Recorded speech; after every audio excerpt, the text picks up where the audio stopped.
interests are focused on the interaction between technology studies, English language studies, and cultural studies.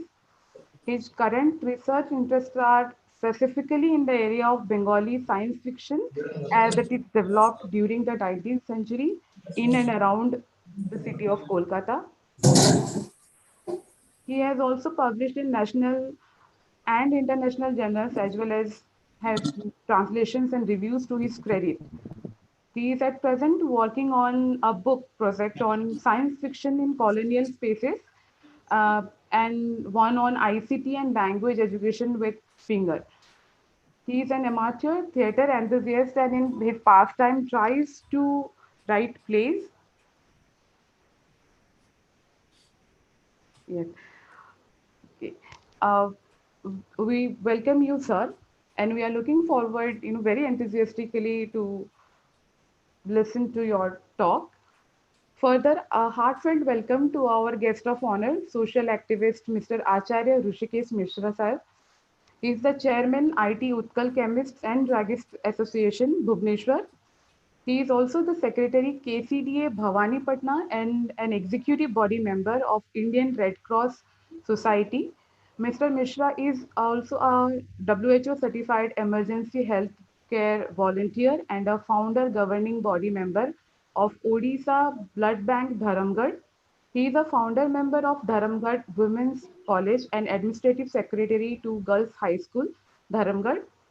He is also an integral part of Siddhartha Foundation, a spiritual voluntary organization, and also a SMDC member, Ramakrishna High School, Brahman Chandiya Girls High School, Dharamgarh, and a founder member of Subdivisional Athletic Association. On behalf of the whole team and the participants, we welcome you, sir. Also, we have Professor Anand Mahanan, Head Department of Material Development, Testing and Evaluation from EFL University, Hyderabad with us. I welcome Professor Mahanan, sir. And also we welcome different scholars from different places like Hyderabad to be present with us. And so without any further delay, now I request our guest of honor, Mr. Acharya Rushikesh Mishra, to share his views and ideas with us. Sir, please.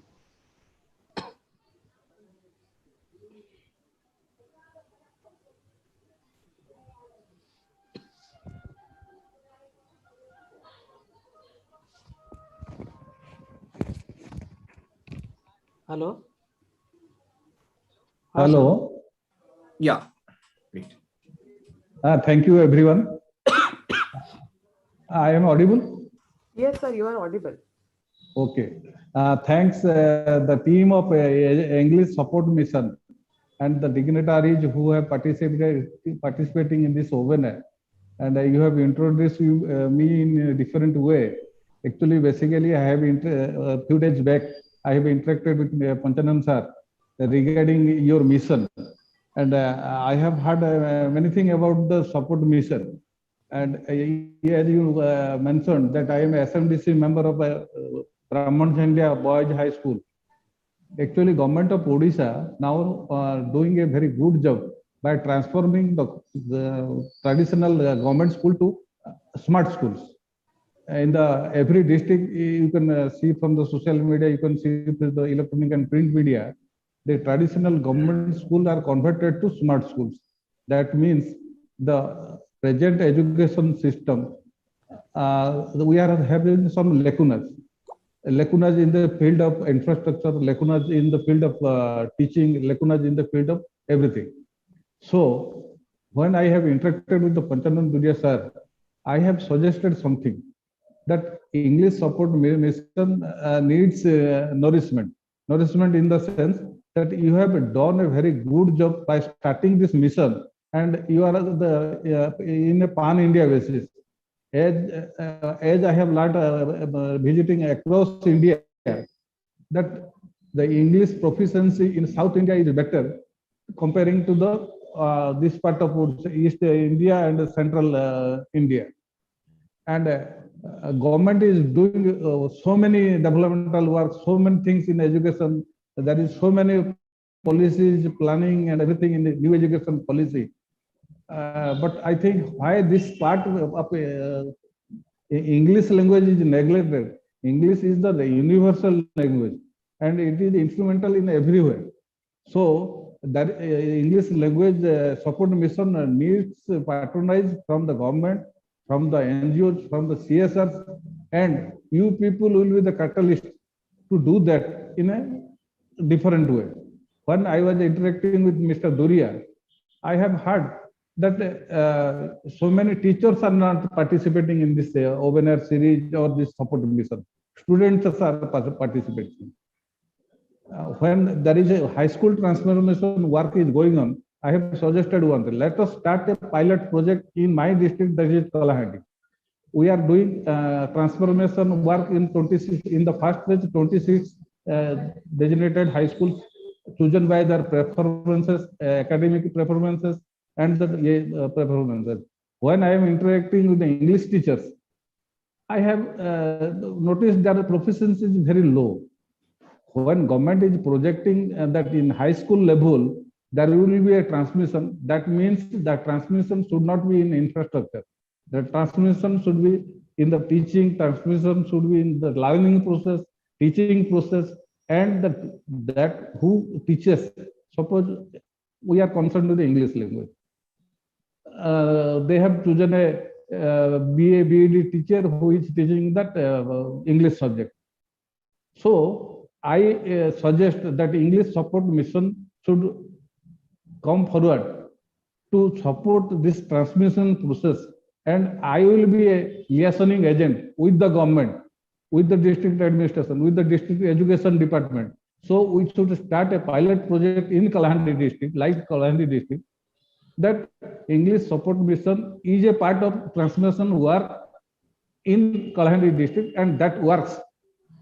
And if this measures which go to the Bhubaneswar administration or CMO office or the education department or to the chief secretary or to the 5T secretary, I think they will adopt these things in other districts too. So I have suggested that you people, you are the genius in the English language subject, and you are doing a very good job by educating these teachers and interested persons. But your mission needs some support and nourishment by this way, so that foundation level work should be done. When a student coming from the secondary level to high college level is very poor in English, what is the reason behind that? We have to explore that thing. There is many reasons. So we, regarding when up to primary level, up to high school level, then to the college level, there is some problem in teaching, or there is some problem in the process, in the policy. We have to explore by sitting, you people, the administrator, the school representatives or college representatives or the VCs. Even I have talked to the Vice Chancellor of Kalahandi University, and he is very much interested in this subject because he is a friend of mine. I have talked with him. So my suggestion is that English support mission works should not be limited to awareness series or to do something. This is a one part.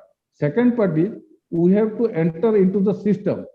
We have to sit with the administrator. We have to sit with the experts. We have to sit with the policy making people.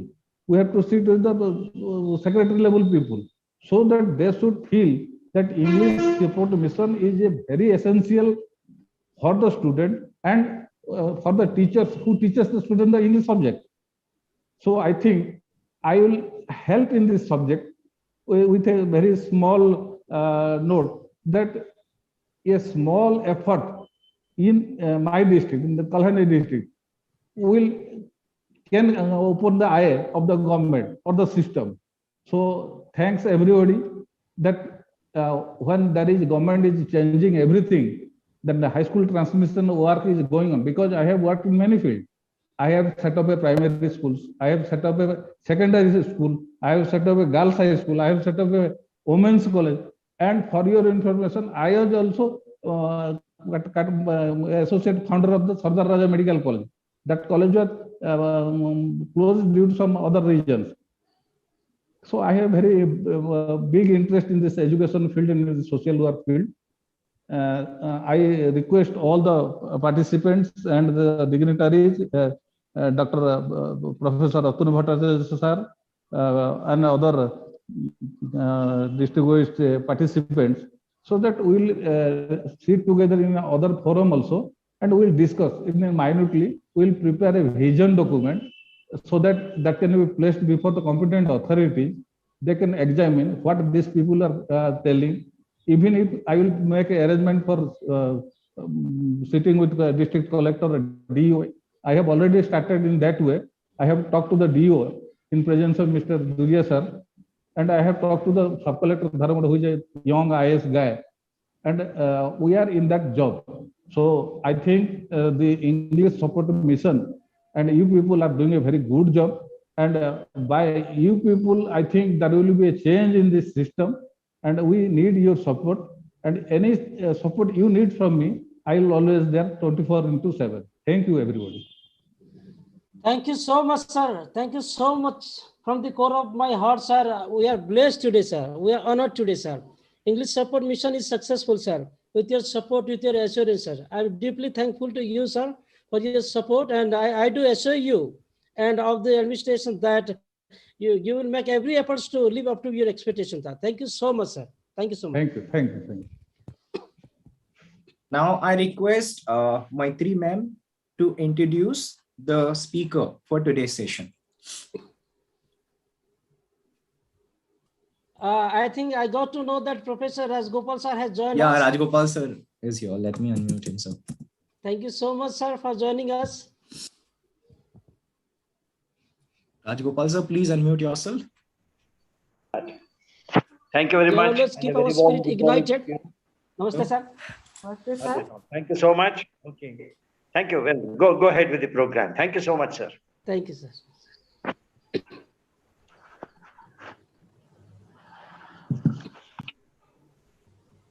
Maitri ma'am, please introduce the speaker for today's session.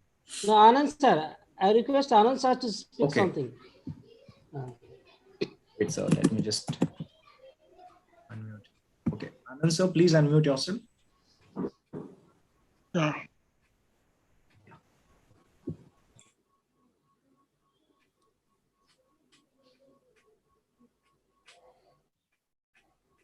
Hello, can you hear me?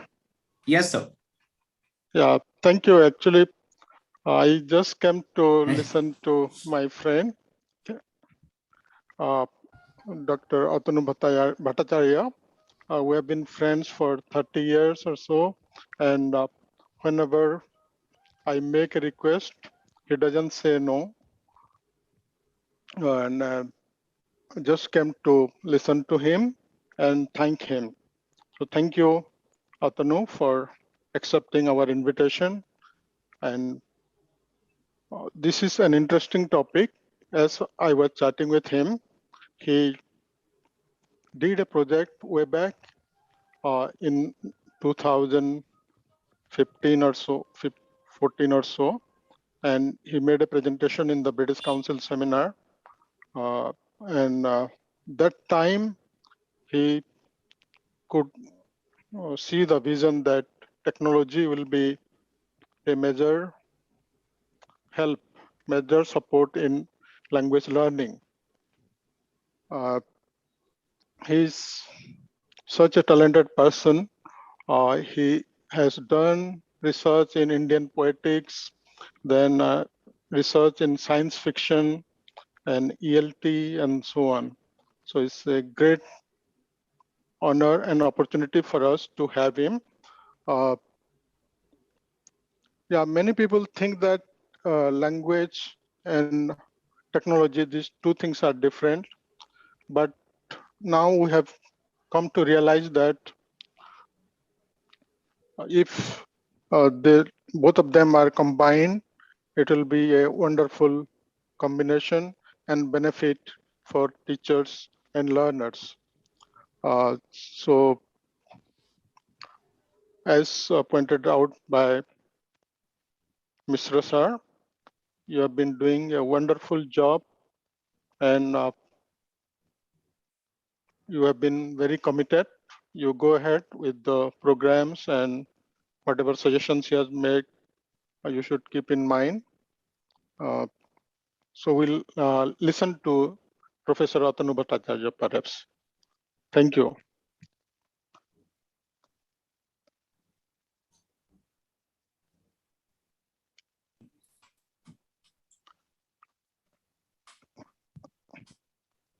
All right. Panchanan sir, please unmute yourself. Thank you, sir. Thank you so much. Over to Maitri madam. Yes, sir. Thank you, Anand sir. Thank you, Mr. Mishra sir. So those of you who have joined a little later, for them, uh, today's session, we have our resource person, Professor Atanu Bhattacharya. He's from Literature and Cultural Studies, Central University of Gujarat, Gandhinagar. He's the Dean of School of Language there. He completed his studies from Jawaharlal Nehru University, New Delhi, and the University of Warwick, United Kingdom. His research interests are focused on the interaction between technology studies, English language studies, and cultural studies. His current research interests are specifically in the area of Bengali science fiction as it is developed during the 19th century in and around city of Kolkata. He has published in national and international journals and his translations and reviews to his credit. Further, he is at present working on a book project on science fiction in colonial spaces, as well as on ICT and language education with Springer. He is an amateur theatre enthusiast and in his pastime tries to write plays also. So I welcome you, sir. Now I hand over the session to our speaker, Professor Atanu Bhattacharya. Thank you very much, Maitri. Am I audible? Yes, sir, you are audible. Yes, sir. Yeah, okay.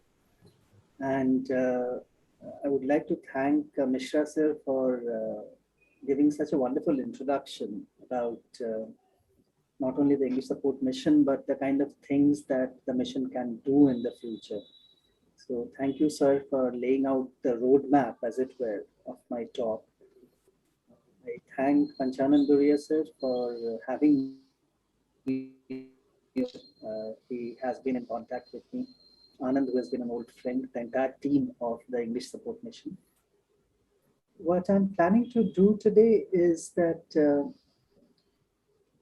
I'm trying to tell you a story about technology in a certain way, but I'm also trying to give you examples from my own practices, but practices that are generally used in technology nowadays.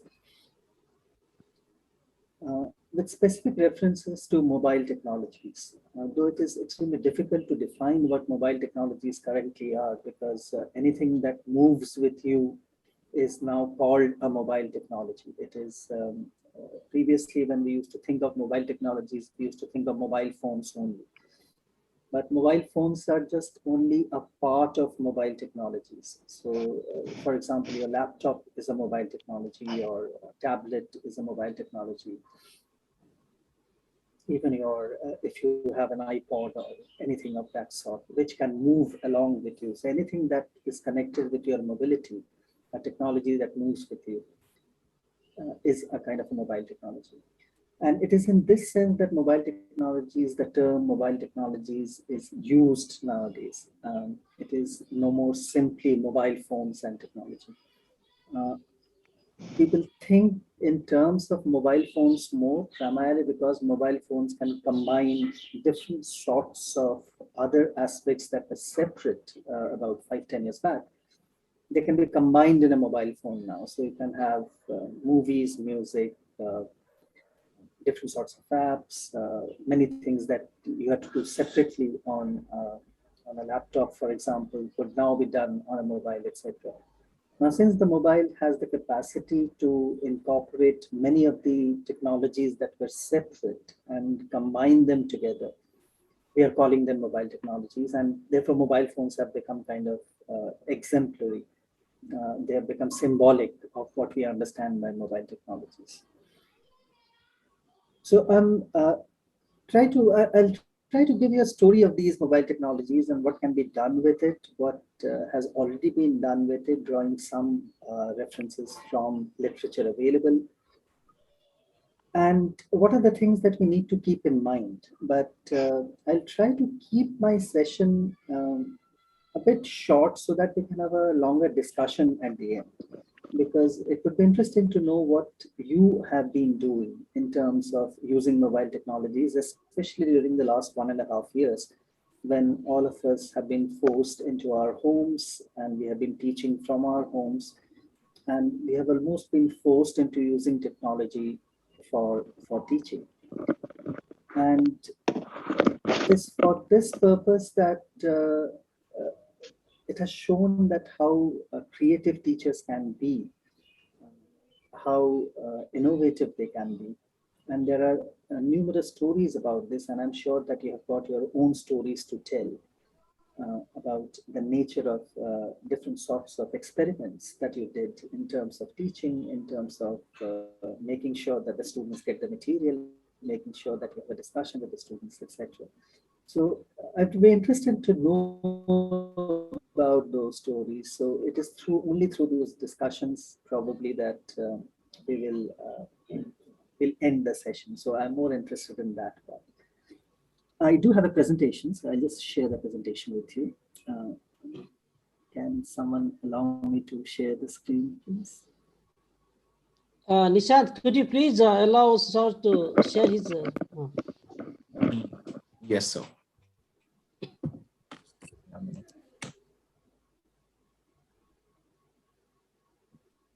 Sir, you're a co-host now. You can share your screen.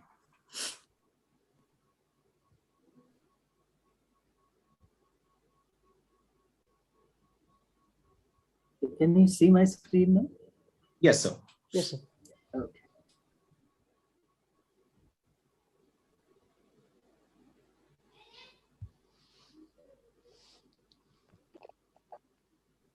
So as I told you that, as it has been pointed out, we are going to look at exploring mobile technologies for teaching of English.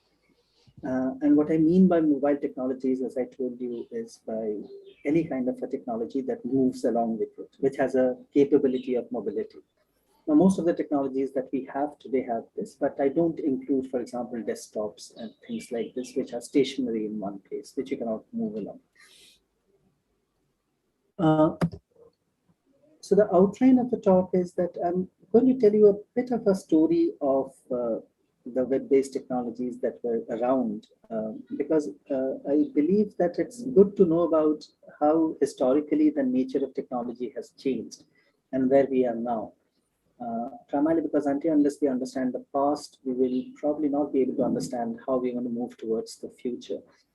Because there were certain forms of technologies available to us in the past that have made a comeback in recent times, especially in the last 1.5 to 2 years, because it has been realized that these forms of technologies were quite useful, though they had been abandoned for a pretty long time.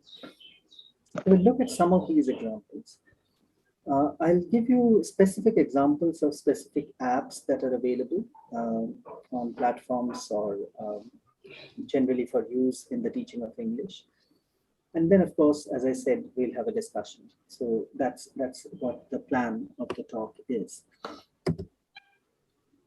Now, if you go by the history of mobile technologies or any form of technology that started entering the educational domain, we have to start with the internet, because when I'm using the word technology today, I'm using it only in the sense of web-based technologies, and I'm not going beyond that period because technologies have been with us for a very long time.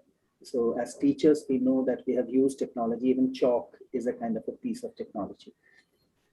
But I'm specifically focusing on web-based technologies, which are with us today.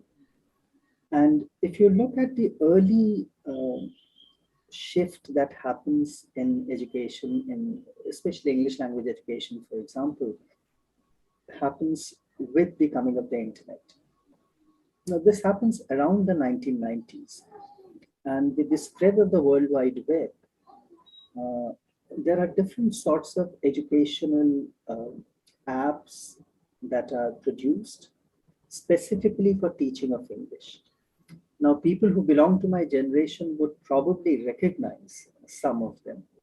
It would be interesting to see, and you could chat in the, you could put your responses in the chat box. If any of you recognize any of these apps that I am putting on the screen. So anyone who knows about the Microsoft Comic Chat?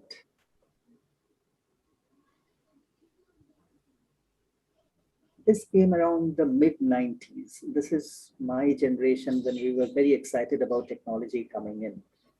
This was basically, you could assume a comic character and you could chat with the others. That was all that you could do. You could chat with the others. There was no video, no audio. It was simply an assumption of a comic character and you could chat with the others. And this was used very extensively in early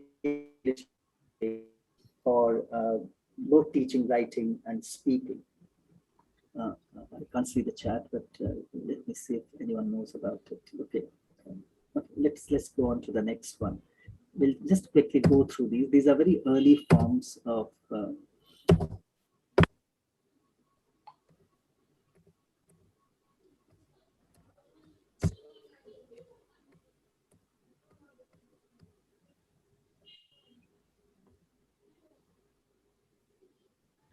So do you want to go to the next slide? can I move on to the next? This thing. So just right click. Yeah, but it's got stuck. That's the problem. Okay. Yeah, share it again, sir.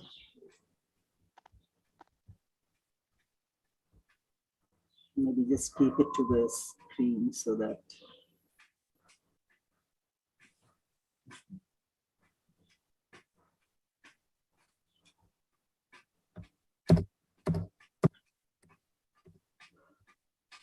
I'll just quickly go through these early forms of technologies that were used for English education. Anyone who is aware of e-twining? E-twining was kind of a pen paling that you did. If you remember pen pals, you used to write letters.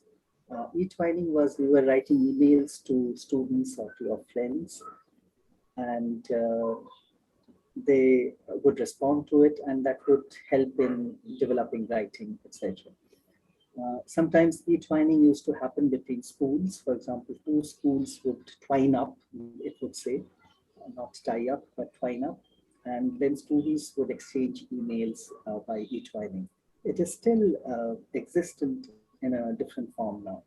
Of course, the most famous one was the internet relay chat, and people of my generation would remember. People would be really obsessed and almost they would spend hours and hours altogether on relay chats.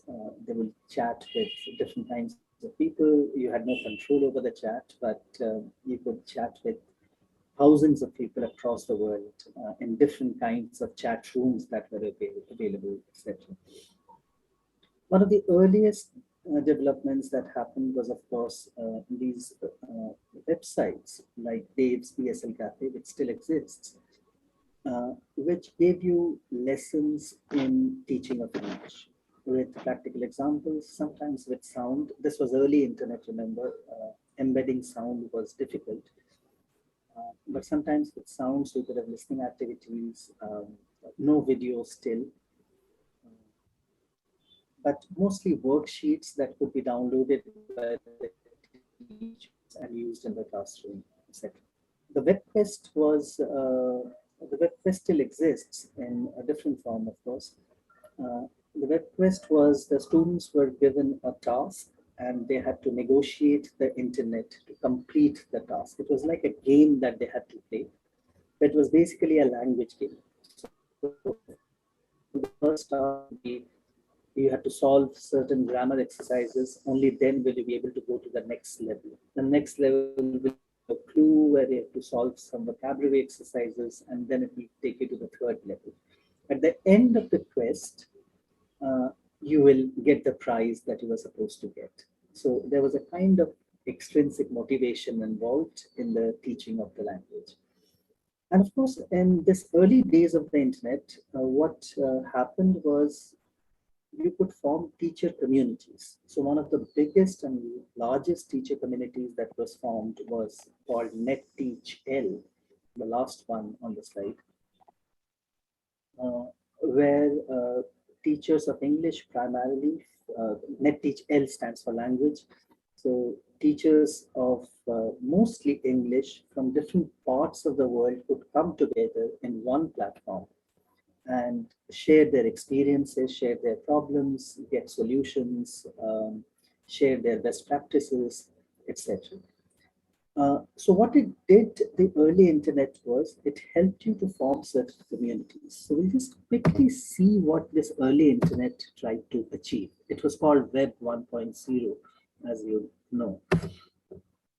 Now remember, this internet was mostly text-based. It still did not have the technology to allow audio or video. So most of the things that you saw in the previous slide was mostly text-based chatting or text-based exchange, etc. So it was mostly on delivery of information. So information had to be given and you had to wait for the response to that information in a certain form. So the responses would vary from a day to weeks to minutes, etc. But it was mostly information based. So information could be passed on and the information could be used for different purposes, for teaching or learning, for teaching, learning, for interaction, etc. Remember, this was mostly individual based. So I have to write an email, I have to send out a chat, and then I can chat individually with others, etc.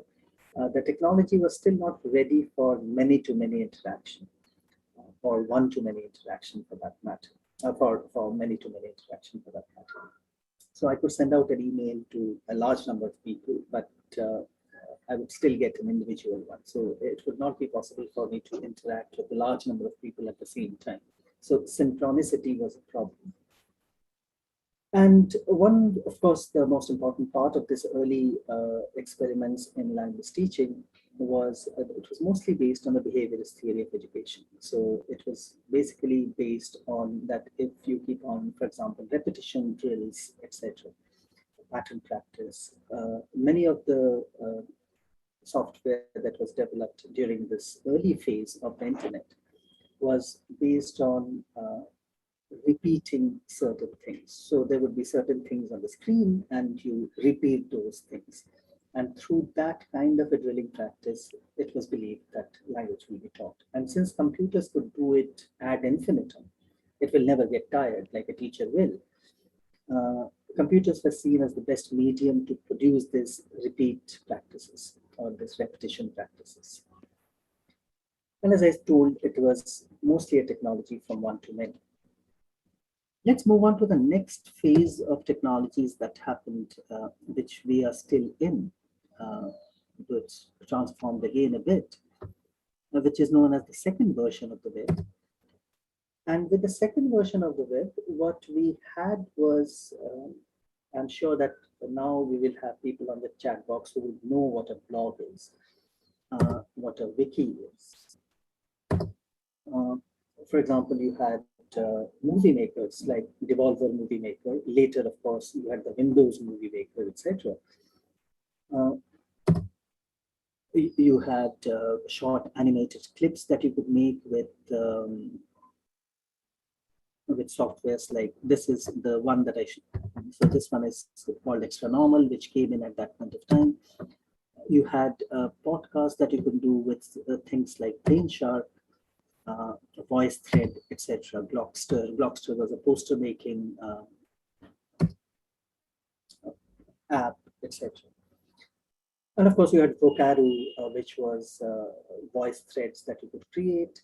So what you have in the second version of the web is that now you could embed quite a lot of other things other than simply text.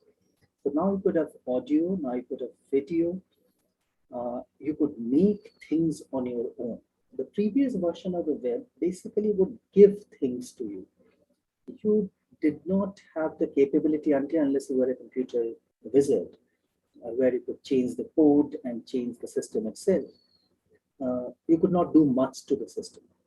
But with the second version of the web, you could produce your own things. And this, of course, gave rise to a massive expansion of the web. So what you have today, for example, in the form of Facebook or YouTube, where it is consumer-created videos or consumer-created material, as it is now called the read and write web. So it is not simply that you are going to the web to read certain things, but you're also going to the web to produce certain things. So you are the producer of materials, you are the owner of material, etc.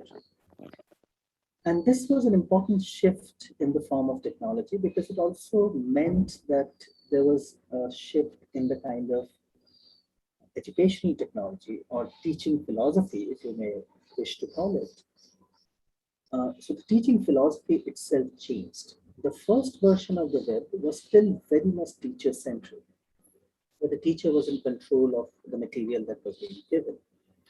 The second version of the web now allowed not simply the teachers producing material, but also students who could interact with the material, change the material, transform the material, produce their own material, etc. So it was much more interactive, collaborative in that sense. So it is perhaps important to understand, therefore, that it is only in the second version of what we call the web today. We have what is like sites like Wikipedia.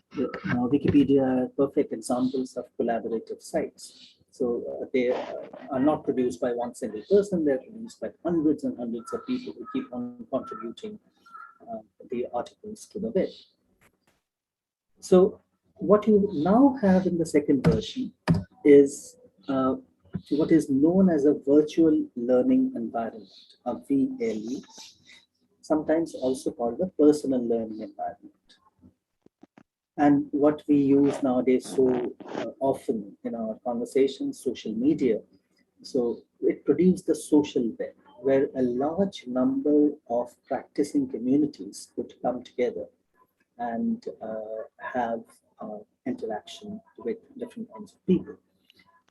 So it looks something like this. So when we look at the VLE, PLE, and the social web in the second version, and this starts happening around the year 2000, 1999, 2000, and it is still continuing even today. Come to think of it, the web is very young. It is hardly 30 years old. So what we have now is you can create a whole environment around you, which can be used for teaching and learning.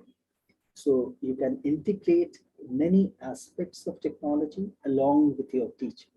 So it's not simply the classroom interaction, but what is also happening outside the classroom that can be brought into the classroom now. So for example, you could integrate your email, you could integrate social bookmarking, as it was called, social bookmarking, sites like Diago, for example. You can have web publishing, you can have wikis, you can have blogs, you can have web conferencing. So all these together now form the learning environment. So the learning environment is not simply text-based as it was in the web, the first version of the web, or not simply repetition-based. The learning environment is a much more collaborative effort between teacher, students, teacher, teachers, etc., etc. So you can have different sorts of social interaction happening and learning and teaching happening at the same time.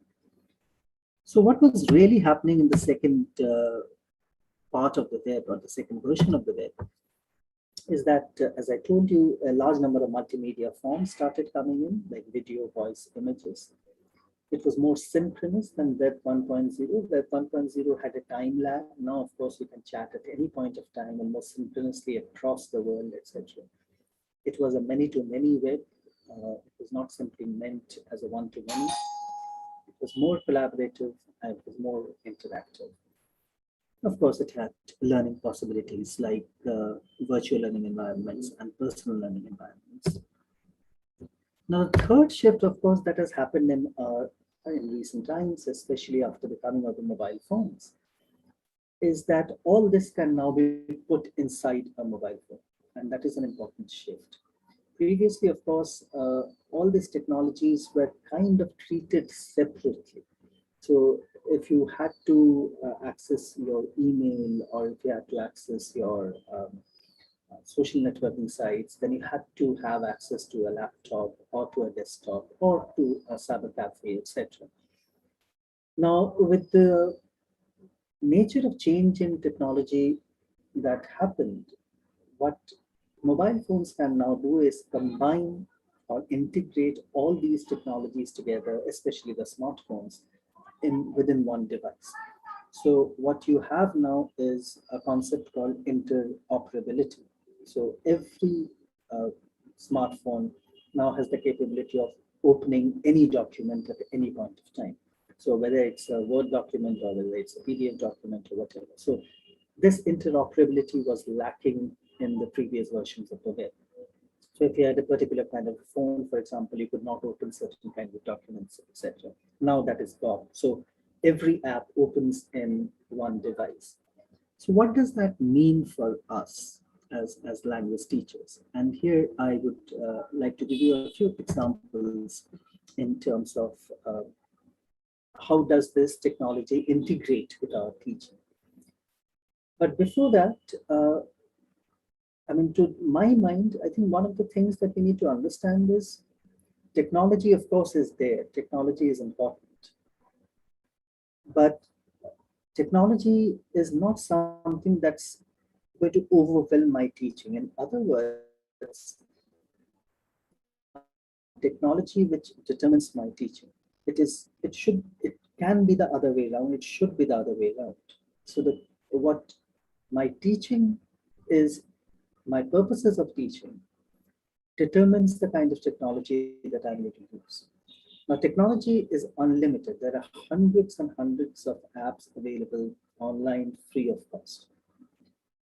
But just because the app is extremely popular, for example, in the US or the UK, doesn't mean that I have to use it in my context. In order to do that, what I need to understand, therefore, is what are the key elements in my teaching, and what are the key features of my teaching that I need to focus on. So as a teacher, I need to be aware of what really my purpose of teaching a particular thing is, or a particular subject is, or a particular lesson is. So if I'm teaching vocabulary, if I'm teaching grammar, so what is the focus of that? And depending on that, of course, I can supplement it or integrate technology in such ways that can produce a beneficial effect for my students as well as to the larger practicing community. Now, it is only, so I think we need to start from this point rather than a point where I first choose the technology and decide, okay, this is fascinating, or this is a very interesting technology and let me use it. If it is not very useful for my purposes of teaching, I don't think the technology is going to serve much purpose. So just to give you a few examples of some of the key features of teaching, these are just a few. So if you take something like feedback, now we know that feedback is important, especially in skills like speaking or writing. Or for any matter, any kind of a feedback is absolutely important in the case of teaching. Now, we often hear complaints that it's impossible to give feedback in large Indian classrooms where they have 100, 150 students. In a classroom, how do you give individual feedback to students? Now, it is in these kind of complex situations that technology does help us in a certain way. If you are aware of what technologies to use, then large classrooms can be tackled with the help of technology. The same thing happens with skills like problem solving. Now, if again, these are large classrooms and each student comes back with a problem, it might be difficult for us to monitor each and every student issue. Now, again, technology produces that capability to monitor these kind of problem-solving skills. The same thing with scaffolding and affective support. I'll talk about affective support separately later. So what are the different sorts of technologies available to us? Now, in the case of feedback, I'll just give you a few examples. For example, if I want to give language feedback, there are many tools available online. And I'm sure that you have used some of them, definitely. Sorry, it's again got stuck.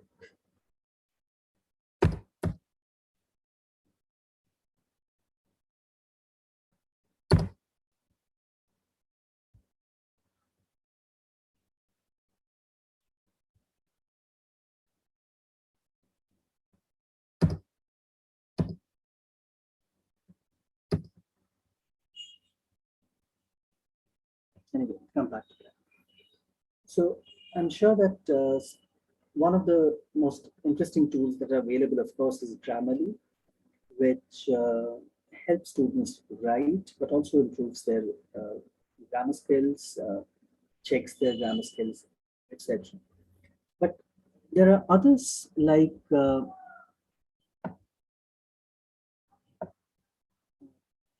MindMap.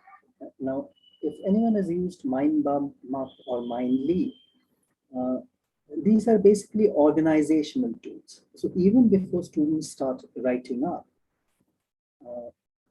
they can use these tools to organize their ideas. And so, for example, creating a thought chart or creating links between different sorts of arguments or creating a writing plan.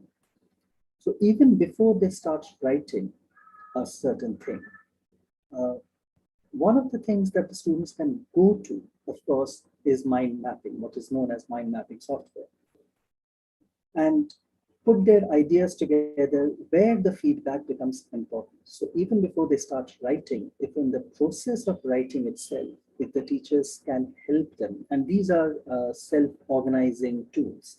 So once the students organize their ideas in a certain way, either in groups or individually, then the teacher can quickly have a look and give immediate feedback on the apps themselves, which doesn't take a very long time.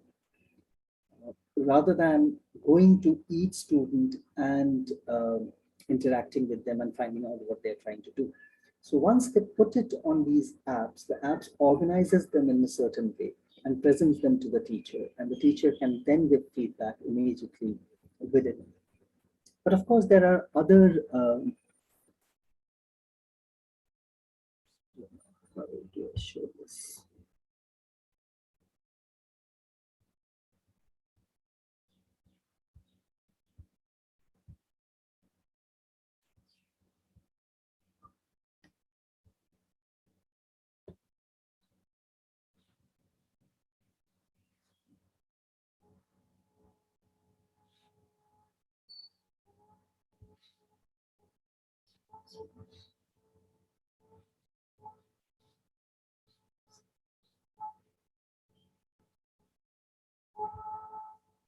Let me again share this because it's all getting.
Okay. Sorry, this is getting a bit stuck. So yeah. So MindMap and Mindly are these kind of organizing software where feedback can be immediately given by the teacher, and then the student can start writing. Now, once the student starts writing, uh, tools like Grammarly, which is a writing tool, which can help again to, I'm sure that many of you have used Grammarly. It's quite commonly used in academic writing, but it can be used for any form of writing. The first symbol that you see over here, the first logo that you see over here, is a software called Reverso, Reverso, which again allows you not only to check your spelling and grammar, but also helps you to translate. Now, Reverso right now is available mostly in European and African languages, but they are also developing translations into Indian languages as the database increases. So you have apps which can help students within the writing skill. But if you are going to give a writing course to them, let's say, or give them a crash course in writing, which is extremely difficult to do, and we find it more and more difficult as teachers to find our students' writing suffering very much. There are sites like the online writing labs of different universities. So one, the most famous one is the OWL, or the Purdue OWL it's called. So the University of Purdue has this online writing lab, which is available absolutely free. So it gives you step-by-step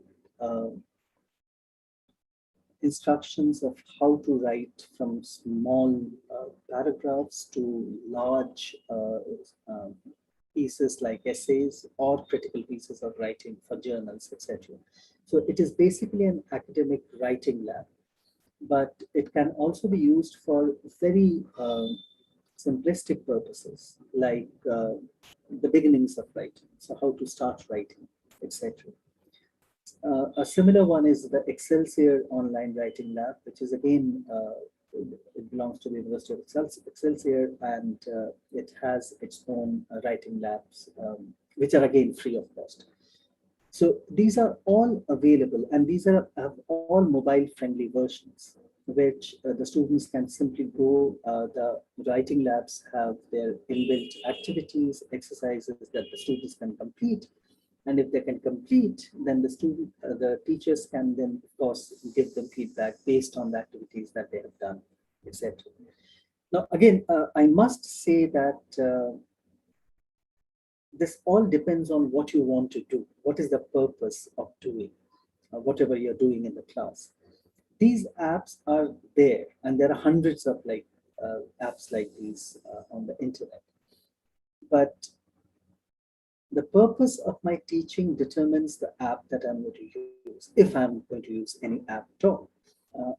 Not because the app is very fashionable, but because the app helps me or reduces my workload a bit.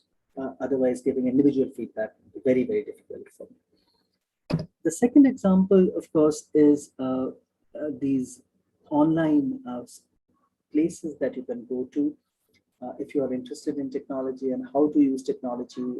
And there are these wonderful people on the internet who give you everyday tips on different sorts of apps that are available, and they update it almost regularly. So the first one is the Nick Peachy one, the Nick Peachy Blogspot. The second one is Russell Stannard one, and the third one is Larry Falazzo one. Larry Falazzo is a US-based one. The other two are UK-based. But they have these mostly blogs and websites which are excellent. They give you excellent tips on using technology for everyday practices. They also have lesson plans of how to use technology, for example, for teaching listening or speaking or reading or writing. And they're all free. You can download them and use them in the classroom as you go along. They are also aware that many of the people who visit these websites come from low resource classrooms, come from low resource areas, low resource contexts. And therefore, many of the activities that they produce are using extremely simple apps, which do not take up too much of bandwidth or too much of memory space, etc.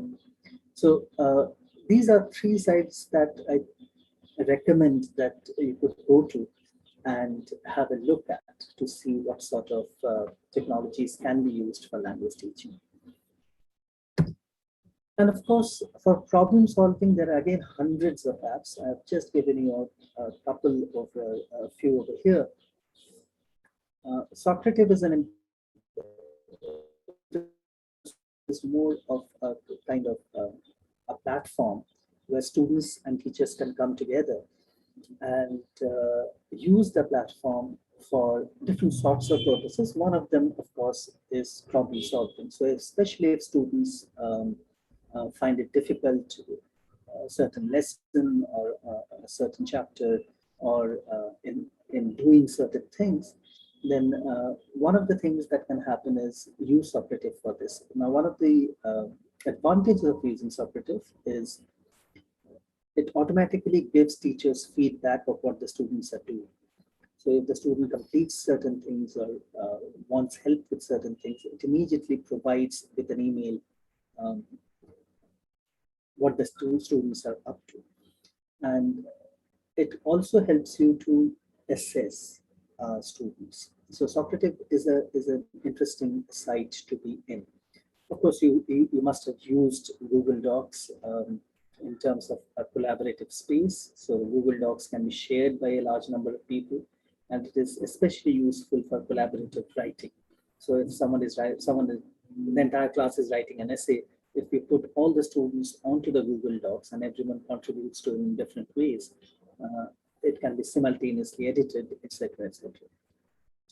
Mentimeter can be used as a survey tool. So I can use it for surveys, but it can also be used for quizzes, that can be used for problems, multiple choices, etc., etc.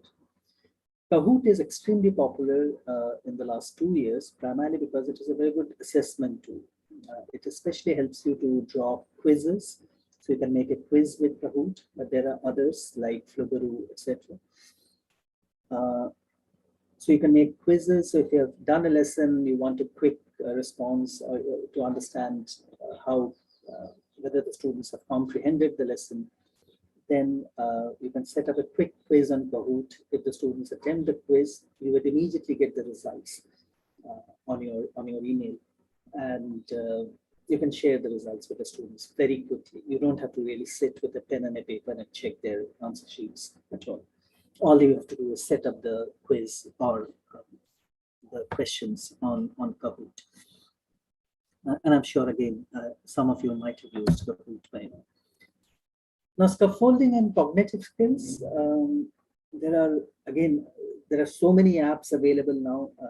I've just chosen a few over here. The first one is, of course, Edmodo. The first one that you see on the screen is Edmodo. Edmodo is basically a mobile-based platform which works like Facebook.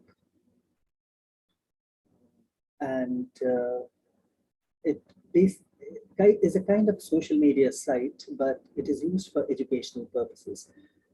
I'm not much in favor of Edmodo. I shouldn't say this in a public forum, but primarily because it does take up a bit of bandwidth space. So it requires a bit of bandwidth to operate. And students have complained that sometimes it hangs their phone. So if you have a group of students who do have strong internet connections, then Edmodo probably works best. But again, depends on the context that you're working in. EduBlogs are, as the name suggests, are blogs that teachers can set up. So they are basically like web pages, but it has an interactive capability. So students can interact with you on the blog. You can put up your material, you can put up your audio, your video, etc. Students can put up their material, their audio and video, and can produce a complete site. I'll give you an example of EduBlogs later after this slide, I guess. Similarly, you have Evernote, which is similar to Edmodo, but it also helps you to assess. Evernote is available as a free version, but it's also available as a premium version. So it depends on which version you want to use. But it is extremely useful for writing and the reading. So if you want to put up reading things and if you want to have an assessment-based activity in the classroom, it can be used as a platform. You can have assessment materials, audio, video on Evernote. Similarly, Moodle, Flowbaroo, Google Classroom, I'm sure many of you have used, Google Sites, etc. Nearpod is, so the one that you see at the end over here, Nearpod is a podcasting site where you can record your voice and share it with the students. Now, all these apps are, of course, there. The important question to ask is what I really want to achieve. These are just examples of some of the apps. There are hundreds of others that are available out there. Now, setting up all these apps takes a bit of time. So there is a bit of time investment on the part of the teacher that needs to be done. But once they are set up, the advantage is that they can be used for a very long period of time with a few tweaks here and there. So once you have the materials up there, then they can be used almost repeatedly across a period of time. Of course, with you can update the material whenever you want, but you don't have to set it up again and again and again and again later. And of course, you can keep on, assessment becomes a bit more simple than traditional classroom assessment, because many of these apps have inbuilt assessment systems where you can set up the quiz, you can set up the questions, you can, students can answer them. Many of them have capabilities of checking the answers, whether they are correct, if you have provided the correct answers. And it automatically generates a mark sheet. So these are some of the advantages of having these kind of technological apps within the classroom.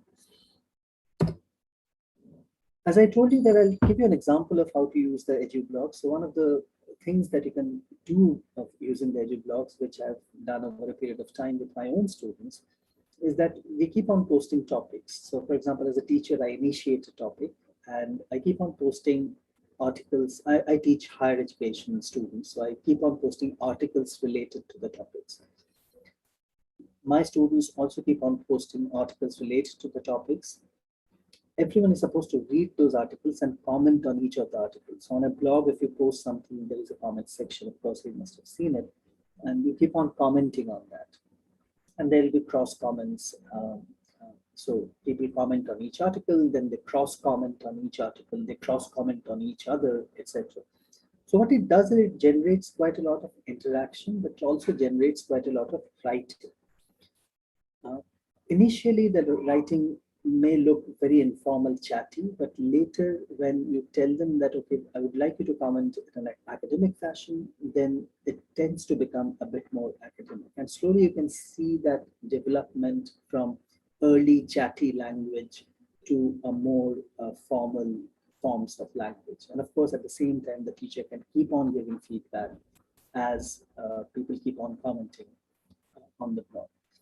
So EduBlocks can be very, very interesting. Of course, you don't have to comment by typing all the time. You can also comment by sending voice notes. You can send video notes in the comments that I think that this word could be changed, or this sentence structure is not, it doesn't look very academic at this point of time, etc., etc. Or there is a coherence problem over here, etc. So what the EduBlocks can help students do is also feel a sense of ownership. So they feel that they own something, that this blog belongs to them. And because they feel this sense of ownership, they keep on interacting within each other. So even when the teacher leaves the blog and does something else, the students keep on interacting within themselves, within the blog itself. So this is one example of using this in a certain sense. So I'll end by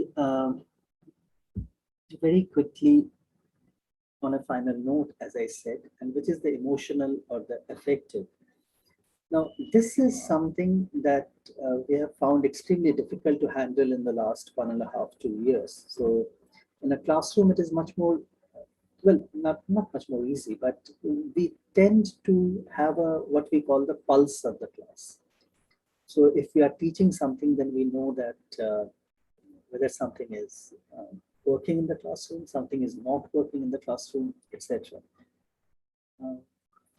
With online teaching, what has tended to happen is we don't really know, because most of the time the videos are off, so you don't really know what the reaction of the audience is. Right now, as I'm speaking, I have no idea what the audience is doing or what the audience is reacting to, etc. And therefore, that emotional or the affective aspect of teaching is sometimes lost. Now, there have been interesting experiments within this domain itself. The picture that you see is an experiment by someone called Sugata Mitra, who came up with this idea of what he calls the granny cloud. Now, the granny cloud, he says, is students do not really need help with the content, but they need help with the content, of course. So the teacher will have to provide material, examples, etc., etc. But they also need some sort of an emotional support, an affective support. So what he did was he actually used to bring in grandmothers, grannies, into the classroom, and the grandmothers might not be proficient in the subject at all. So maybe it might be a mathematics classroom, let's say, but the grandmother might not know much about mathematics at all. But she would simply sit on the screen, and students would simply ask her questions like, okay, what do you eat, etc., etc. And it is this affective aspect of teaching, of the interaction, that Mitra claims helps students to learn better. It has nothing to do with the actual content. The content they will learn on their own. That is not the problem. That's what Mitra claims. But it's the affective aspect where the presence of the grandmother itself produces this feeling of a certain kind of a belongingness or emotion.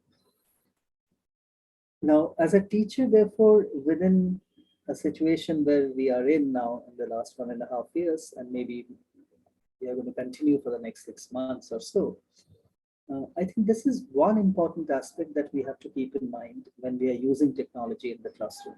So how do we bring in the emotion? How do we bring in that affective within the classroom? Especially in a situation where we have 50 non-visible squares on our screen, where we can't see the faces, where we don't know what kind of situation our students are in, whether they're interacting with us, whether they really are participating, etc. So to bring in the affective is much more difficult. But I'm sure that you have found ways, and I'm guessing that through the discussions, they will be able to get to those aspects of teaching as well within the technological medium. So finally, questions for us is, when we talk about access and when we are using mobile technologies in the English classroom, the question that we probably need to keep in mind is the technology socially and contextually inclusive? So is it fitting to my social context? Does it work within my area? Does it work within my context? Does it take into account the realities of students and teachers? So if, for example, many of the institutions sometimes tell you to use a certain app, that go ahead and use it. But does it take into consideration the realities that students have to face, teachers have to face, etc.? So when I'm using technology, I think as a teacher, I have to take conscious decisions based on this, even if it is a top-down order. So even if it is something like told by an institution or something, that you have to use this, or you have to use Moodle, or you have to use Google Classroom, or etc. But we know that sometimes Google Classrooms can be unstable at times. We know that Zoom, for example, right now I am on a mobile connection, and I know that Zoom can be unstable on a mobile connection. So when I'm doing a class with my students, do they really fit the need of the students, or do I have to search for something else, etc.? The software or the app or the platform that I use, is it flexible? Is it adaptable? Or is it like the first version of the web? where you cannot do much at all, where you have to do whatever it tells you to do. A good example of this is many language labs, where language lab has this preloaded material on it.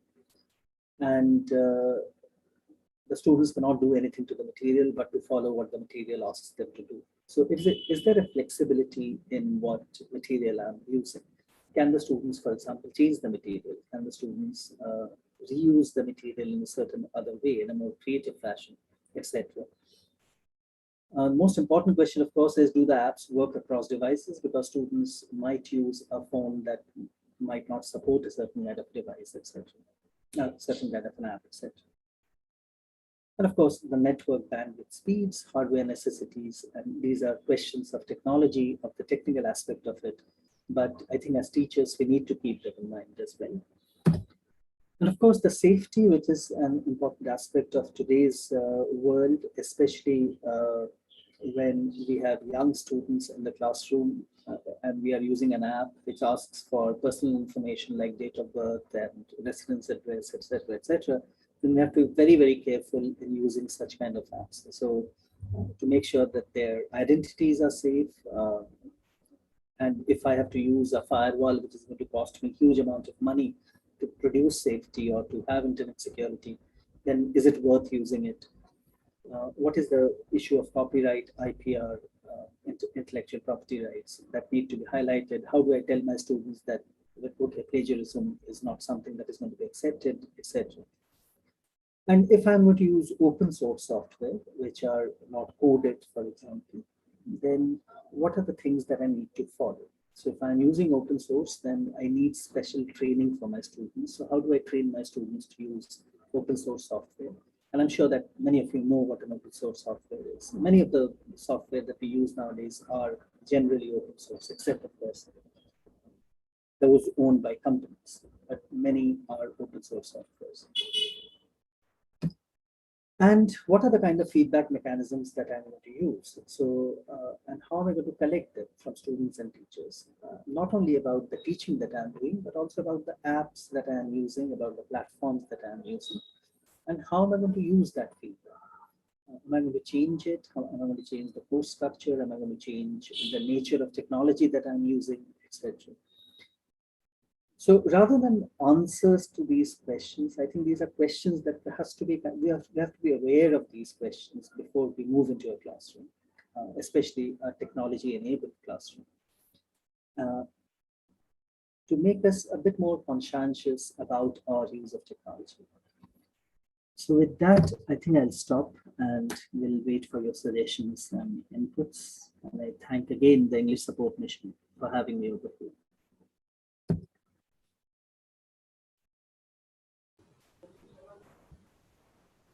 Thank you, Professor Bhattacharya, for an enlightening and lucid presentation explaining the origin and shift of mobile technology and how it should be used using different tools for an effective teaching learning process. Now I request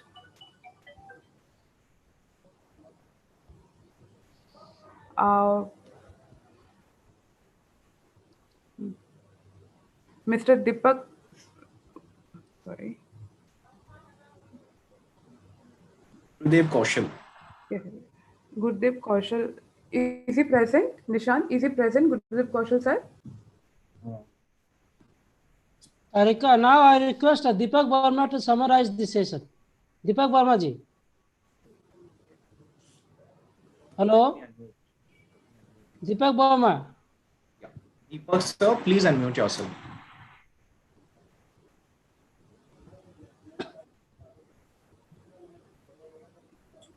Deepak Mr. Verma sir, Deepak Verma. Yes, please Deepak unmute Verma, yourself. sir, we request you to summarize the session. Yes. A very good afternoon to one and all. Needless to say, it has been really a wonderful session by Professor A. Bhattacharya, sir. We all have really witnessed how beautifully he has explained the most coveted topic, exploring mobile technologies for teaching of English.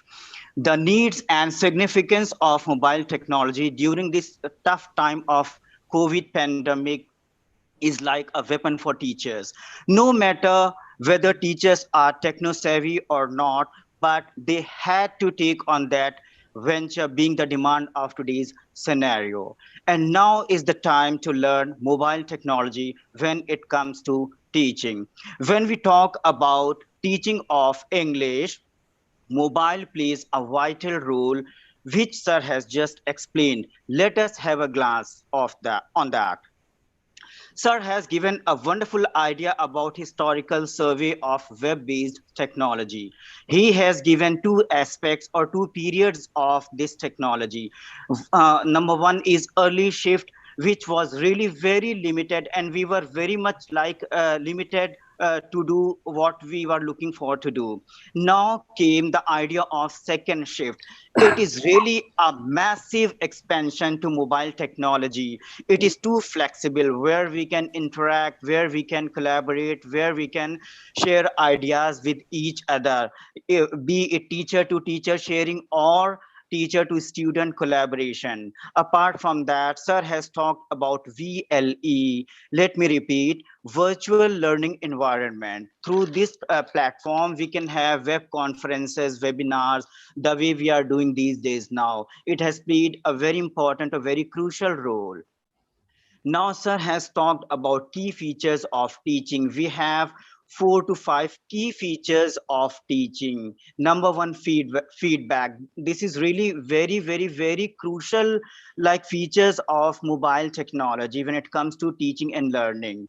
Now, the second one is problem solving thing. It can be done personally, before or after the class, separately from the students as per their question or demand as well. Scaffolding and effective support. As a teacher, we should know the needs of teaching and prepare accordingly. No matter like in the market or in social media, several things are available, but we cannot go with everything which looks very beautiful or very fashionable, as sir has just like emphasized 2 or 3 times. I could see it. Now it should be as per our own convenience, like what suits to students, what suits to teacher as well. For feedback, there are various tools like Grammarly these days is very famous. We can see the like on FB and other social platform, we can see the ad of Grammarly. Even I have seen this app. Grammarly is an auto correction this platform for writing, especially writing. It gives auto correction when we are learning writing, and although it gives feedback at the same time. In the same way, there is one more app that is called Mindly. Sir has given a very good suggestion that we should go for, in fact we should think like we should go for some small scale crash courses on writing. Online, we have many like online writing labs. Sir has given some idea. They are free of cost, they are available and mobile friendly. Most specifically, they are mobile friendly. They work or we can access positively and brilliantly on our mobile phones, and it depends on what you want to do in your classes. The game, sir has given some idea of game, based on games, like we have many games, and we can use them also during the teaching and learning of English in a classroom. Sir has given some links, like let me read out the names of those links. Larry Ferlazzo edublogs.org, www.russellstannard.com, Nick Peachy blogspot.com. These are the blogs which can be used during teaching and learning process. And most important aspect is problem solving. Problem solving is very crucial, aspect of teaching and learning. So we have got many apps like Kahoot, Socrative, Google Docs, and many more, which can be used for problem solving activities during the class. And scaffolding and developing cognitive skills are also very important. And we can use like Edu Blogs, Khan Academy, Moodle, Nearpod. These are the apps which can be used during like these activities of teaching and learning is very vast area. Many more aspects, small or big, are concerned. So we have to be very conscious about giving these. So, and finally, sir has given the idea of this emotional and affective thing. That is very important. That is the teacher who has to create that kind of emotional, comfort between among the class, between the student, so that student can learn better. If they are emotionally comfortable in the class, no matter they are sitting in physical classroom or virtual classroom, but emotional discomfort is very important for teaching any subject, and most specifically language learning, where we have to speak more and more. Thank you so much, sir. Thank you so much for your wonderful talk. Thank you once again. Thank you, Mr. Burma, for summarizing the session. Welcome, ma'am. Now I request Mr. Yogesh Tandi, sir, to proceed with the question answer session. Mr. Yogesh Tandi, please. I guess Yogesh sir is not here. Okay. So, okay. So, yes. Subhan sir? Anshu, please take over. Yes, sir. Yes, sir. Sure. So the first question is from Shabir Ahmed, sir. I please request him to turn on his video. Wait, Yogesh sir is here. I think okay. The spelling is different. So sorry, Yogesh sir. Are you there, sir? Yogesh sir? Okay. I was just listening that Yogesh is not here. sorry. Actually, the spelling is different, sir. Okay. Y-U-G-E-S-H. No. That's why I couldn't no find you. Sir. It's fine. Okay. Am I audible? Yes. Okay, sir. Actually, I'm busy, even though out of my busy schedule, I have taken some time. Okay. A wonderful afternoon to all of you. Respected the founder of English Support Mission, Panchanana sir. Start the question and answer session. No, sir. Okay. I will start, sir, within no time. And our special guest, the resource person of this webinar, Atanu sir, and guest of honor, our Mr. Sir, to whom I know him personally, Mr. Sir. Many times I have heard him speaking in public gathering. So he is a very good orator. And our Matri ma'am, the host, and all the colleagues and the participants here. Okay. So, sir, I would like to share one thing. Hello, am I audible? Hello. Yes, sir. Yes, sir. Go ahead. Okay, sir. Just 1 minute. I would like to share one thing. Sir, I can still remember when. Am I audible, sir?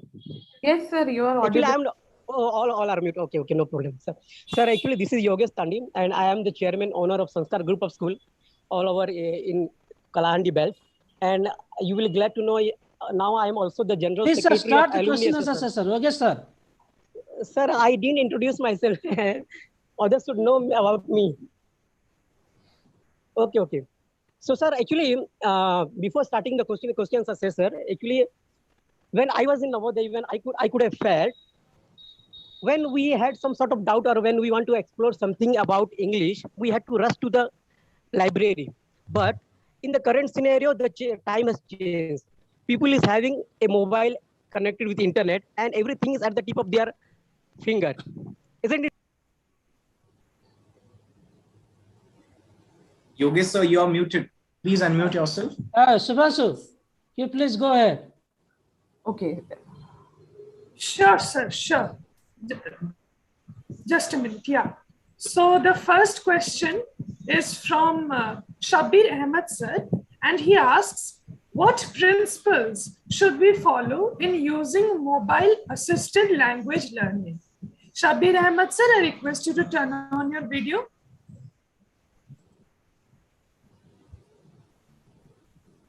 Yes, sir. Thank you so much. Shall I respond? Yeah. So Yes, please sir. go ahead. Yes, sir. Please. Shabir Ahmed sir, there is an excellent book by Carol Chappell on technology-aided language learning, where she actually mentions 6 principles of to be followed for technology-aided language learning. I'll not repeat that, but if you wish, I can mention the book in the chat box, where she discusses in great details about the 6 principles that she mentions. I've forgotten now, automaticity, etc., etc. So, how adaptive the technology is, what are the principles of pedagogy involved, etc.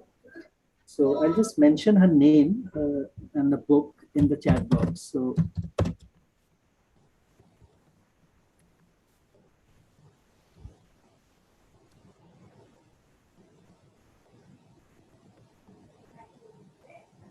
her name is Carol Chappell, and better than me, I think the book will be able to answer this question much better, because she discusses in details what the principles are for mobile aided language learning, technology mediated language learning, etc.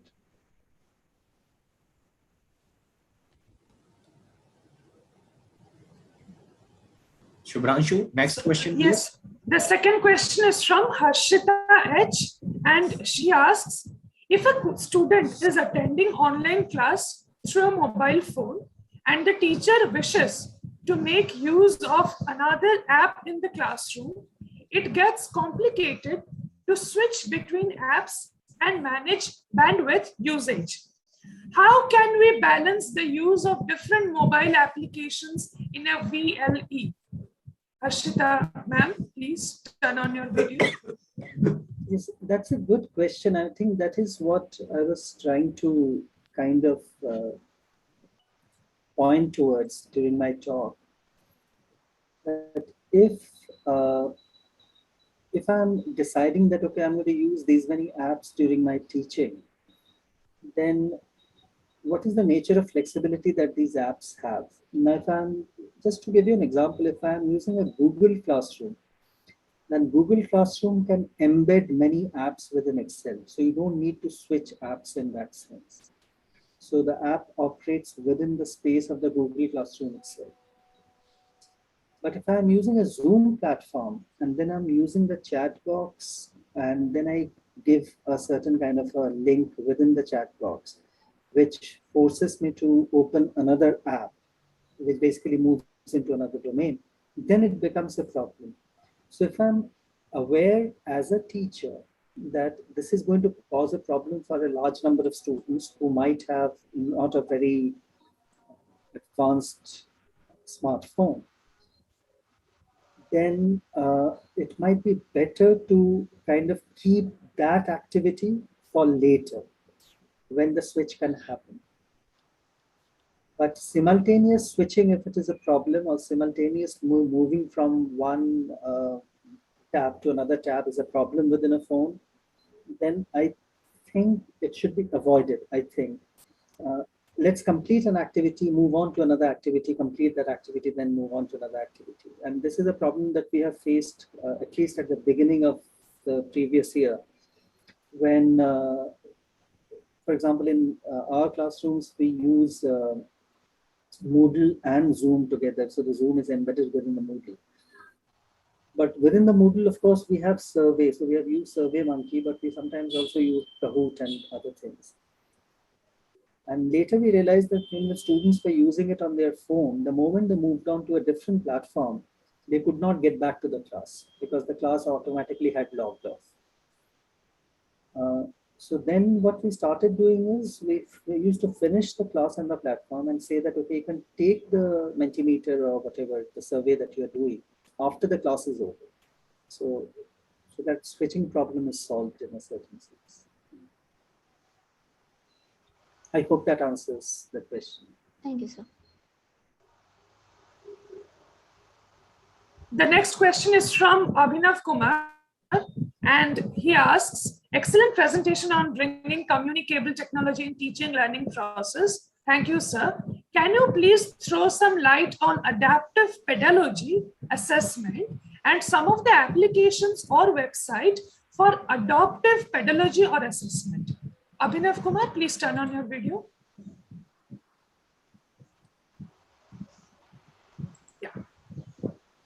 Not very sure whether I'm really an expert on this, but assessment, can you send me an email, Abhinav, if it is that, if that's not a problem with you?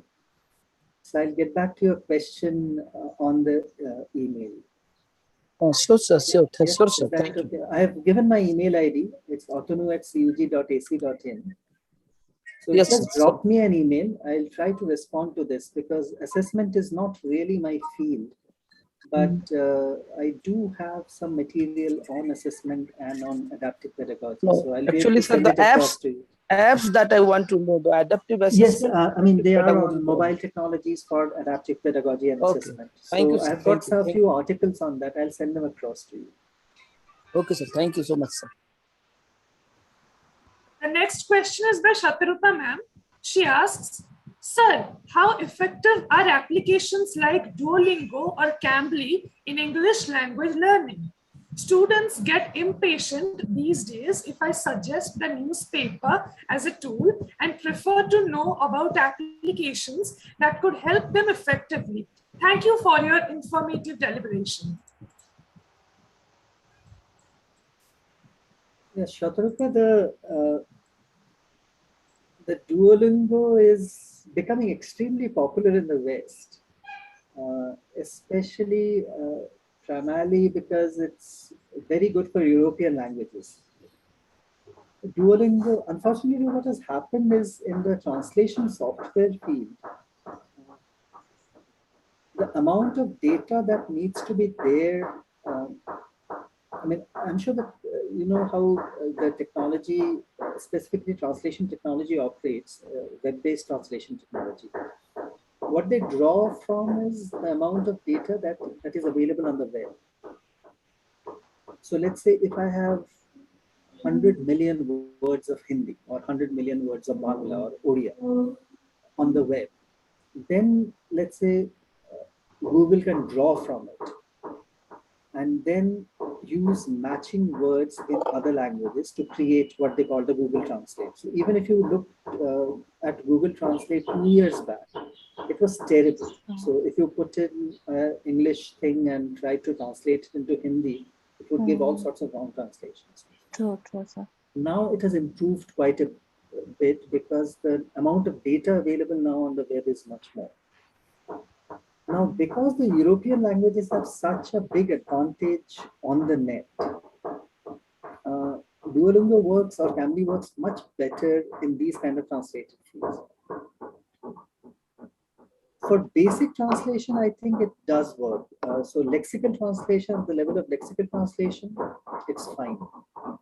At the level of discourse translation, I still think I would agree with you that you should stick to newspapers, I think. True, sir. So actually, even I tried Duolingo to learn French. I'm still learning it.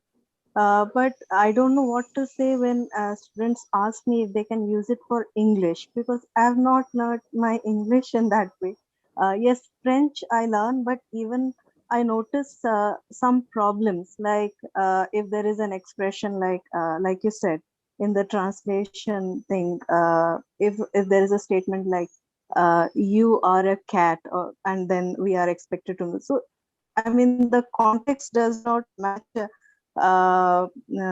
with the way we would learn a language through books or through newspapers. I mean, those contexts give us a better opportunity to learn language. But then students are really impatient. If I tell them about newspapers, they would actually, I came to learn of Cambly from a student. I was not aware of it. So that's where this question came up.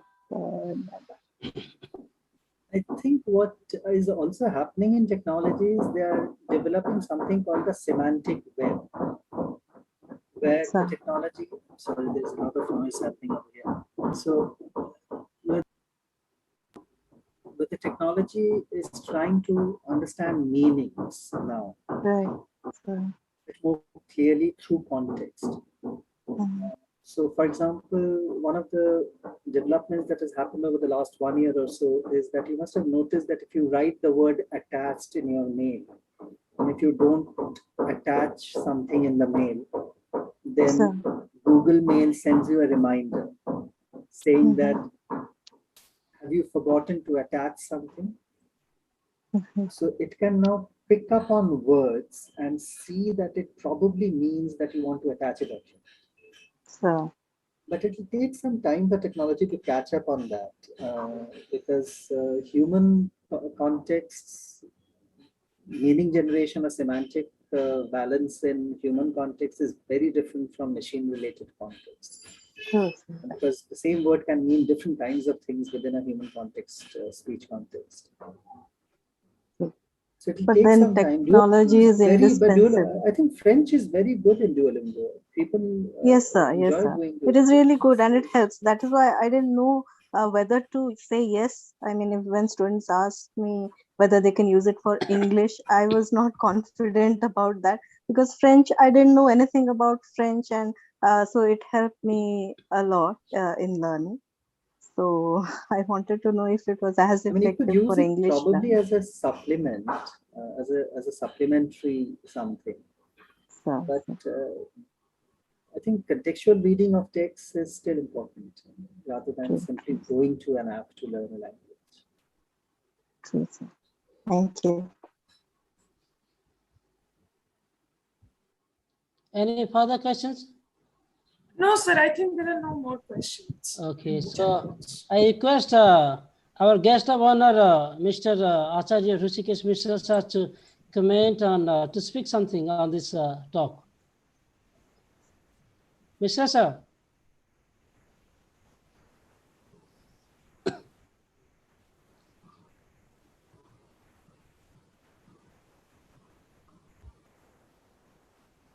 So, could you please unmute yourself? Yes.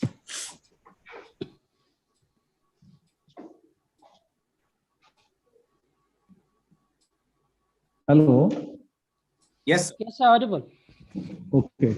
Very good webinar series. Many things I have learned from Mr. Bhattacharya. Actually, I used to use a mobile for all my communications. And what he said about the Grammarly app, I have used it very often to enhance my English because I am very poor in English in the initial stage. Now I have developed to a stage. One thing I have, what I have learned from this webinar series and a particular topic, using technology. Now, you think during this pandemic, everything has been customized to the IT technology. Series of webinars are going on, virtual meetings are going on, virtual teaching is going on. So this we have to be very effective, develop an effective mechanism for teaching and learning process, particularly for English language. If you want to develop an app and the sponsorship of this English support mission, I will help in that regard, and it will be patented by the Government of India, Ministry of Human Resources. One of my friend is there in Visakhapatnam who is doing all these things for the patent, for the IP registration, everything. So this mission should go in a long way. Second thing, I will request all the teaching faculty here, all the honorable professors are here, those who are actively devoting their times, this in English support mission, please make a project profile, project report, what I have suggested earlier in my speech, for a model teaching learning process to the teachers of the high school level. That will be presented to the education department, the district administration, to the district authorities, and we'll sit and we'll convince them that we are neglecting the English language in the early stage. That is why the students who are taking higher education, particularly after completing a matriculation, they are going to the +2 level, +2 to the undergraduate level, graduation level, then PG level. Particularly from our this side area, the western part of Odisha, they are lacking the fluency in English language, writing skill, grammar mistake. So they are not competing in competitive examinations also. The only lacuna is that their English part is very poor. So it should be a visionary project so that it can be implemented in different districts after this pilot project will start from Kalahandi. And if any support required for developing a IT technology or developing a app, you people are there, the key resource persons and experts like Professor Bhattacharya and many more are there. Because you have to visualize this thing, what I am telling, and you have to make a project proposal. And I will suggest that I can liaising with the government, I can liaison with the PRI members, I can liaison with the MPs, MLAs, and I can convince them that you should emphasize in these things for our students and for our teachers. My first priority will be implement these things in the high school transmission project now going on in all over Odisha. And the pilot project will definitely start from Dharangad, from my school, when I am actively engaged the Brahman Chandiya Ramakrishna Government High School, because just in the I have seen our no school Abhijan, what the government of Odisha is doing. They have clearly mentioned you have to develop the skill of teachers from mathematics, science, and English. Nowhere they have written Odia, Sanskrit, or Hindi. Mathematics, science, and English. We have to explore that part. The teaching skill. How can a teaching skill can be developed? You just make a documentation that we will do these things, we will do these things, we will do these things. This support we need. And for your information, all the schools now will be on a broadband connections, and there will be connected data. I am planning that the target is October 2, that all the schools will be completed their infrastructure regarding audio visual system, the broadband connection or internet connections.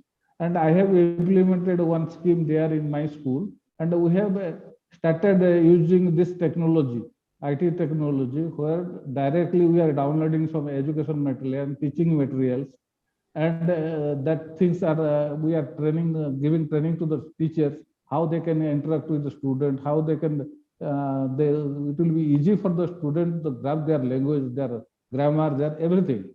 So you people are doing a very good job for English support mission. Let that English support mission people will lead in this project, in the government transformation project for particular language English. You make the modalities.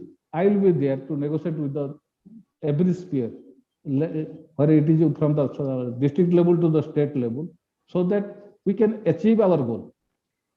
Better late than never. So start from today itself. Thank you. Thank you, sir. Thank you so much. Over to you, Matthew, ma'am. Yes, sir. Now I request Manishri Maharana madam to extend the vote of thanks. Hello. Am I audible? Yes, ma'am. Please go ahead. Thank you, ma'am. A warm good afternoon, everyone. I am honored to be here and propose a vote of thanks. I, Ms. Mansi Maharana, on behalf of English Support Mission, would like to thank Professor Atanu Bhattacharya, sir, for his well-organized and I can say, deliberate insight on the topic exploring mobile technologies for teaching English. Sir, we had the great opportunity to listen to you, and I am very sure, we are very sure that each and everyone present here are inspired by your presentation, your talk, and the thing that you have depicted here. They will be eagerly, they will use them in their teaching learning process. I would also like to thank our guest of honor today, Husikis Mishra sir, for his suggestions, and your suggestions are highly commendable, sir. English Support Mission will surely look forward to it. Thank you, sir. Thank you for your valuable suggestions. I would like to thank also Professor Rajgopal sir, Anand Mahanan sir, and all the speakers present here for adorning the occasion. And last but not the least, I would like to thank all the participants, each and everyone who are present here, directly or indirectly. I would like to thank them also. Thank you. Keep smiling. Stay safe. Thank you, sir. Thank you so much on behalf of English Support, founder English Support Mission, Panchananduria. Thank you so much, sir, for being so kind enough to grace the occasion with your presentation. I am very much thankful to Mr. Hrishikesh Mishra, sir, for his valuable suggestions, support, and assurance. Sir, I do assure you that you will try our level best to live up to your expectation. We will put our heart and soul into that project and make it a great success. Thank you, Professor Anand, sir, Professor Rajgopal, sir, and thank you every single participant for participating in today's session. Thank you so much, everyone. Thank you so much. Thank you everyone for your participation. Now, dear participants, let me just remind you about the activity. As I told you earlier, one of you will be able to win this from English Support Mission. But in order to do that, you have to share a video in which you have to share your experience from today's session. Thank you so much. Thank you, sir.